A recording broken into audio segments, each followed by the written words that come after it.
loaded up the truck, heading back home, 6-hour drive. I'm pretty pumped. I'm happy with how the truck looked. This is the first time I've seen it in person.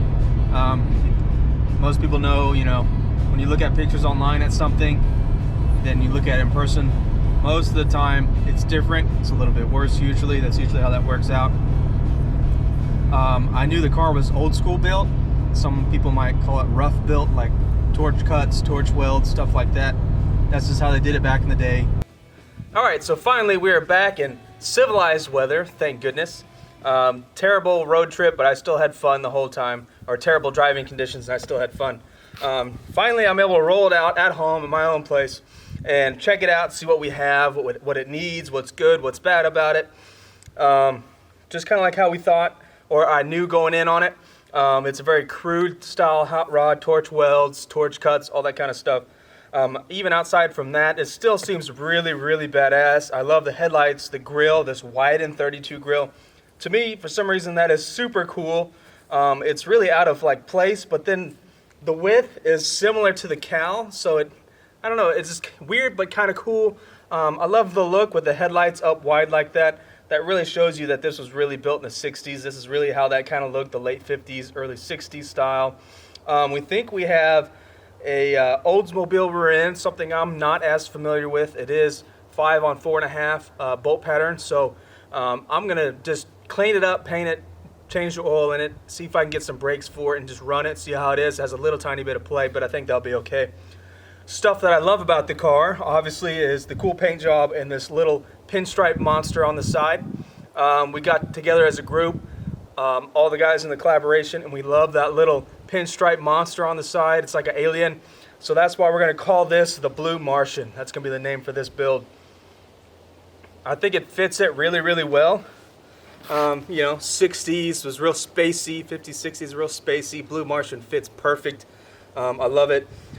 So our plan right now is to clean it up and just get it running and driving almost as it sits, but within modern safety protocols. So it's really cool to see how they did the suspension on the car. We have homemade hairpins, torch bent, solid rods, and they cut off the Model A wishbone and just welded the rod straight to the wishbone. Pretty cool to see, but that's all gotta go. That could be cool wall hangers in the garage or rafter hangers, just for looks. I actually like how the shocks are mounted on the front, so I'm gonna get some small shocks and just replace those and keep that. We have a Buick Nailhead, or we have a motor for this. I don't know if we want to debut that motor just yet, but we'll show you when I get it in my possession. We'll show that off so you can see what's actually going in this drivetrain wise. It came with a radiator. I might actually be able to fix the radiator and use it. That's actually pretty cool. Old brass radiator that's been brazed and modified. I actually like the look of that. It is channeled 7 inches in the front, 5 inches in the back. So it has a really cool rake to it. That rake's gonna stay. I like it. All I'm gonna do is match rake the bed. I'm gonna bring the bed down some in the front, lift it up some in the front, just so it sits level with that rake. We are going to run these awesome bicycle fenders that this came with. We are going to run the back fenders that it came with. Or basically body-wise, it's going to stay the same. We need to find a dash for it, so hopefully we can find just the proper dash for it. I don't want to say what it is yet. We kind of have a range that we're looking for. But as far as what we have on the car, we have 39 juice brakes, something I'm really happy with because it has 39 spindles. I'm an early Ford guy. That is my stick. I do a lot of early Ford stuff. So for me, that's piece of cake, easy work to do. So as far as the hubs, I haven't pulled everything apart yet, but it looks like 42 to 47 hubs, just looking at it from the outside. So the stuff I'm extremely familiar with. I'm extremely happy to see those parts on the car because those are easy to rebuild and easy for me to fix. I'll knock those out very quickly. The drops for these hairpins on the front are super sketchy, torch weld onto the frame. Now, I don't know what motor was in this because they torch cut out the motor mounts already. That's been gone for a long time.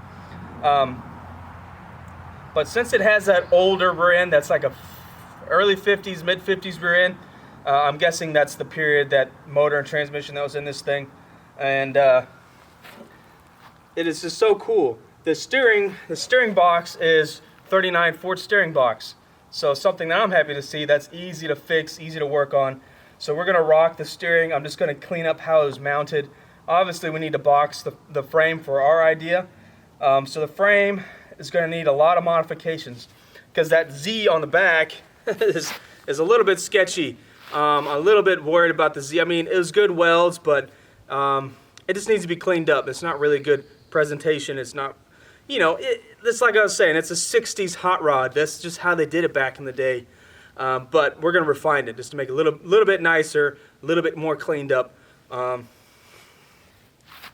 love these headlights. These are the headlights that everybody's looking for when they're building their traditional hot rods with the blinkers on top. I love that it's blue and white. We're going to keep carrying that theme as we fix the car, the blue and white. I love this color scheme. We got porter walls. I always like seeing these old porter walls on both sides of these old tires, but obviously all that's got to go anyways.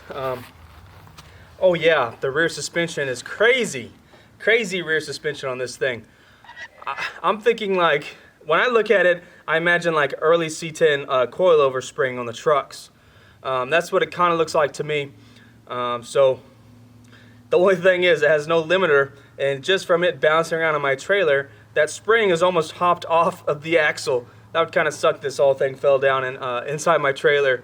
But super springy in the back. This panhard bar is super sketchy, huge, and it's old, like 39 tie rods or something that they made it out of. That's what it looks like to me. Torch bent, torch welded. All that has to go, so I just want to document it so we can see how it was when we found it. But obviously we want to drive this thing 70 miles an hour down the highway, go show to show, have a blast with it, do some burnouts, you know, teenager stuff. So the sketchy stuff's got to go. We got to make it safe. What else? I really like the taillights. Now I need to find more taillights that'll kind of fit in these original holes that they have cut up in here. I like the styling of the car. I like the lights, the brakes, all that kind of stuff. So I just want to rejuvenate that style and keep it as much as possible.